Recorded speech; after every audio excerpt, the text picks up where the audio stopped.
மல்லி ஒரு வழியாக விஜய் ஒரு நல்ல வேலைக்கு போகணும் அப்படின்னு ஆசைப்பட்டு மல்லி விஜயோடைய சர்டிஃபிகேட் அந்த வீட்டில் இருக்குது, நாம் போய் எடுத்து வந்துடலாம் அப்படின்னு முடிவு பண்ணி அன்னபொன்னி மல்லி 2 பேரும் போகிறாங்க.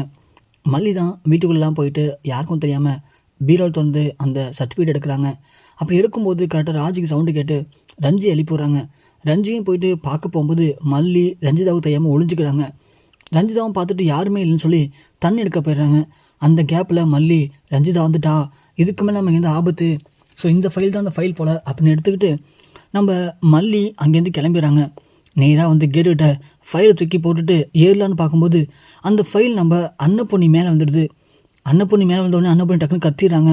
கத்தவும் ரஞ்சிதா சத்தம் கேட்டு யாருன்னு பார்க்குறாங்க. அப்போ தான் நம்ம மல்லி கேட்லேருந்து ஏறி குதிக்கிறத பார்த்துடுறாங்க. ராஜிமா யாரோ திருட வந்துட்டான் போல், எதுவும் எடுத்துகிட்டு ஓடுறான், சீக்கிரம் வாங்கன்னு கூப்பிடவும் ராஜு ஓடிடுறாங்க. ஓடியாந்து ரஞ்சி, நான் தான் அப்பயே சொன்னல யாரோ வந்த மாதிரி இருக்க, ஒழுங்காக பாருன்னு, நீ தான் யாருமே இல்லைன்னு சொல்லிட்ட, இப்போ என்னமோ திருடுன்னு சொல்கிற. ஐயோ ராஜிமா, நான் பார்க்கும்போது இங்கே யாருமே இல்லை ராஜிமா, இப்போ தான் யாரோ ஒருத்தன் போகிறான், வாங்க சீக்கிரம் போகலாம் அப்படின்னு ஓடி கதவு வந்து பார்க்குறாங்க. பார்த்தா அவங்க அதுக்குள்ளே ஓடிடுறாங்க.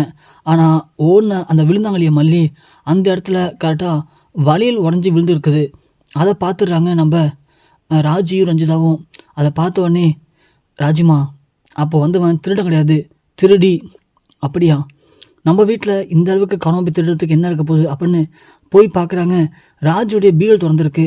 ஆனால் அதில் இருந்த நகை பணம் எல்லாமே அப்படியே இருக்குது. வந்தவன் நகை பணத்தை திருடல அப்படின்னா அப்போது அவன் வந்தது நகைக்காகவோ பணத்துக்காகவோ இல்லை, வேறு எதுக்காக தான் வந்திருக்காங்க. அப்போது அது யாராக இருக்கும்? ரஞ்சிதா உடனே, ஏனாச்சிமா வந்தது மல்லியாக இருந்துச்சுன்னா என்னஞ்சி சொல்கிற? ஆமாம் ராஜிமா, வந்தவங்க நகையை பணத்தை திருடல, ஆனால் எதையும் எடுத்து போயிருக்காங்க. ஒருவேளை வந்தது நம்ம மல்லியாக இருக்க வாய்ப்பு இருக்குல்ல. அப்போது சரின்னு சொல்லிட்டு ராஜ் நேரம் கிளம்பி மல்லி வீட்டுக்கும் போகிறாங்க காலையில். அதுக்குள்ளே மல்லி தான் எடுத்து போன ஃபைல் எடுத்துகிட்டு போய் விஜய்கிட்ட கொடுத்துட்டாங்க. விஜய், இந்தாங்க நீங்கள் கேட்ட சர்டிஃபிகேட். மல்லி, இது எப்படி மல்லி உனக்கு கிடச்சிது அப்படின்னு கேட்கும்போது, இல்லை விஜய், நீங்கள் தான் சொன்னீங்கல்ல இந்த ஃபைல் இருந்தால் மட்டும்தான் வேலைக்கு போக முடியும் அப்படின்னு, அதான் நானும் பெரியம்மாவும் நைட்டு கஷ்டப்பட்டு அந்த வீட்டுக்குள்ளே போயிட்டு ராஜிதாவுக்கும் ரஞ்சிதாவுக்கும் தெரியாமல் இந்த ஃபைல் எடுத்து வந்துட்டேன் அப்படின்னு சொல்லவும் விஜய் சந்தோஷப்படுறாரு. மல்லி, உனக்கு ஏன் மல்லி இது தேவையில்லாத வேலை? ஒருவேளை நீ மட்டும் அந்த ராஜேஸ்வரி காலில் மாட்டினானா அவள் இந்நேரத்துக்கு ஒன்று பெரிய பிரச்சனை சிக்க வச்சுருப்பா. ஏன் மல்லி உனக்கு இந்த பிரச்சனை தேவையில்லாத வேலைலாம்? இல்லை விஜய், நீங்கள் ஒரு நல்ல கம்பெனிக்கு வேலைக்கு போகணுன்னு ஆசைப்பட்றேன், அதுக்கு இடைஞ்சல் இருக்கிறது இந்த சர்டிஃபிகேட் மட்டும்தான், அதனால தான் நான் கஷ்டப்பட்டு போய் எடுத்து வந்துட்டேன். விஜய், எப்படியோ வந்து வேலையில் நீங்கள் சேர்ந்துருங்க விஜய், ப்ளீஸ் விஜய் அப்படின்னு சொல்கிறாங்க. உடனே விஜயும், சரி மல்லி, கண்டிப்பாக அந்த வேலை நான் சேர்ந்து தருவேன் அப்படின்னு சொல்லிட்டு வாங்கிட்டு கிளம்பிடுறாரு. கிளம்பி போன கொஞ்ச இடத்துல ராஜு ரஞ்சி தான் வராங்க. ராஜு வரதை பார்த்த மல்லிக்கு லைட்டாக உள்ளுக்குள்ளே பயம். ஒருவேளை நைட்டு வந்து நாம தான் தெரிஞ்சிருக்குமா, இவளுக்கு தெரிஞ்சிருக்க வாய்ப்பு இல்லையே, ஆனால் எதுக்கு வந்திருப்பா இப்போ இவ அப்படின்னு மல்லி யோசிக்கிறாங்க. ராஜு உள்ளே வந்ததும், என்ன மல்லி, என்ன யோசனை பயங்கரமாக இருக்குது? என்னடா காலையிலே ராஜேஸ்வரி நம்ம வீட்டுக்கு வந்திருக்காளே அப்படின்னு யோசிக்கிறியா? யோசி நல்லா யோசி. இங்கே பாரு, நீ எதுவும் பண்ணாமல் இருந்தனா நான் ஏன் வரப்போகிறேன்? புரியல? நைட்டு நீ தான் என் வீட்டுக்கு வந்தங்கிறது எனக்கு நல்லாவே தெரியும். ஏன்னா உன்னுடைய உடஞ்ச வளையல் பாதி இங்கே இருக்கு பாரு, மீதி வளையல் தான் நீ போட்டிருக்க அப்படின்னு சொல்ல டக்குன்னு மல்லி உடனே கையை மறைச்சிக்கிறாங்க. ராஜு உடனே, என்ன மல்லி, கையை மறைச்சிக்கிட்டா நீ இல்லைன்னு தெரிஞ்சிருமா? இங்கே பாரு, நீ தானே எனக்கு தெரிஞ்சானே இங்கே வந்திருக்கேன், அப்புறம் இருக்கும்போது கையை மறைச்சி என்ன பண்ண போகிறேன் சொல்லு பார்க்கலாம். சரி, அது இருக்கட்டும், நைட்டு எதுக்கு என் வீட்டுக்கு வந்த, யாரை கேட்டு வந்த, அப்படி என்ன அங்கேருந்து எடுத்துகிட்டு வந்த, எனக்கு அது தெரிஞ்சாகணும். இல்லை அப்படின்னா நான் இப்போவே போலீஸில் போயிட்டு இந்த மாதிரி மல்லி வந்து என் வீட்டில் நகையும் பணத்தை திருடிட்டான்னு சொல்லி ஒரு கம்ப்ளைண்ட் கொடுப்பேன். அப்புறம் நீ ஜெயிலுக்கு தான் பொண்ணு பார்த்துக்கோ. அதனால் நீயாவே எதுக்கு வந்த, ஏன் வந்த உண்மையை ஒத்துக்கோ, சொல்லுடி அப்படின்னு கேட்டு மிரட்டுறாங்க. மல்லி, அதெல்லாம் இல்லவே இல்லை. ஆமாம், லாஸ்ட்டாக நான் வந்தேன், ஒத்துக்கிறேன் தான்.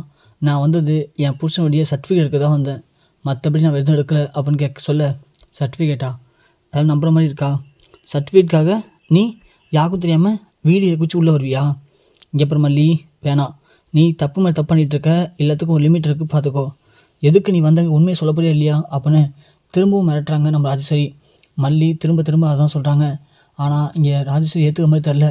நான் இப்போயே போலீஸ் கால் பண்ணுறேன் அப்படின்னு சொல்லி போலீஸும் மற்றும் அவங்களுடைய லாயரை வர சொல்கிறாங்க.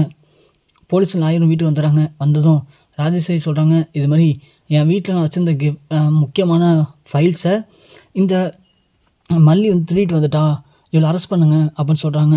உடனே மல்லிக்கு என்ன பண்ணுறதுனே புரியல. என்ன இது விஜய் சொன்ன மாதிரி பிரச்சனை ஆகிடுச்சு, இப்போது என்ன பண்ணலாம் அப்படின்னு மல்லி தெரிஞ்சுன்னு முடிச்சு நிற்கிறாங்க. முடிச்சுட்டு நிற்கும்போது கரெக்டாக விஜய் வர்றாரு. அப்போ தான் விஜய் வரவும் இங்கே ராஜி ரஞ்சிதா போலீஸ் வக்கீல்லாம் பார்த்துட்டு ஷாக்காக வராரு.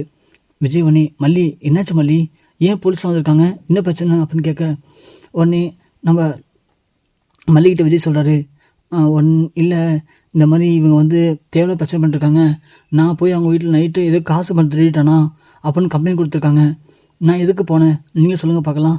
ஆனால் இவங்க ஏன் தான் இப்படி அபாண்டம் நம்ம மேலே பழி போட்டு நம்மளை ஒழிச்சுக்கிட்ட பார்க்கலான்னு தெரியலை அப்படின்னு மல்லி சொல்கிறாங்க. சொல்லவும் விஜய் ஒன்றே, ஓ அப்படியா, இவருடைய ஆட்டத்துக்கு முடி கொட்ட தான் மாதிரி நான் வந்திருக்கேன், என்ன விஜய் சொல்கிறீங்க?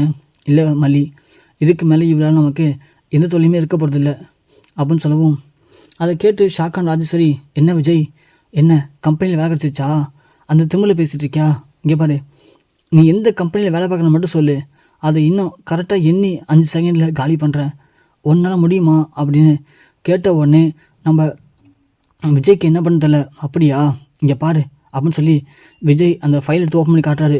லாயர்கிட்ட கொடுத்து இதை கொஞ்சம் படித்து பாருங்கள் சார், இவங்க தான் கையெழுத்து போட்டு கொடுத்துருக்காங்க, கைப்பட எழுதி கொடுத்துருக்காங்க, நீங்களே படித்து பாருங்கள் அப்படின்னு சொல்ல, அதாவது ராஜேஷோடைய எல்லா சொத்தையும் நான் விஜய்க்கு திரும்ப எழுதி தரேன் அப்படின்னு அந்த பத்திரத்தில் எழுதியிருக்கு. அதில் நம்ம ராஜேஷையும் கையெழுத்து போட்டிருக்காங்க. அது வக்கீலுக்கே ஷாக்காக இருக்குது. என்ன மேடம் இப்படி பண்ணிட்டீங்களே அப்படின்னு கேட்க, என்னாச்சு லாயர், அது என்னது அப்படின்னு கேட்கவும் உடனே படித்து காட்டுறாங்க. படித்து காட்டவும் இங்கே எல்லாருக்கும் தூக்கி வரி போடுது. இது எப்படி சாத்தியமாகும், எப்படி எழுதி கொடுத்தா அப்படின்னு அது மல்லிக்கும் புரியல. அப்போ தான் விஜய் சொல்கிறாரு, என்ன ராஜேஸ்வரி, இதோட உன் சாப்டர் முடிஞ்சு போச்சு, சொத்து எல்லாத்தையும் என் எழுதி கொடுத்துட்ட, இனிமேல் உனக்கு இந்த வீட்டில் இடம் கிடையாது, வெளியே போடி மரியாதையா அப்படின்னு சொல்லி கழுத்தை பிடிச்சி வெளியே தள்ளுறாங்க.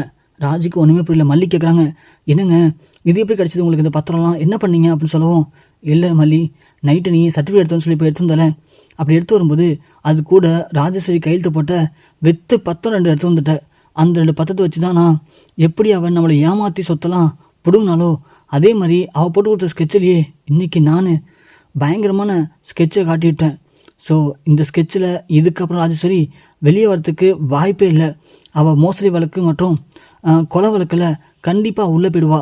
இனி குறைஞ்சது ஒரு 5 வருஷத்துக்காச்சும் அவருடைய தொல்லையே இருக்க வாய்ப்பு இல்லை அப்படின்னு விஜய் சொல்கிறாரு. அதை பார்த்ததும் மல்லிக்கு சந்தோஷம் தாங்கலை.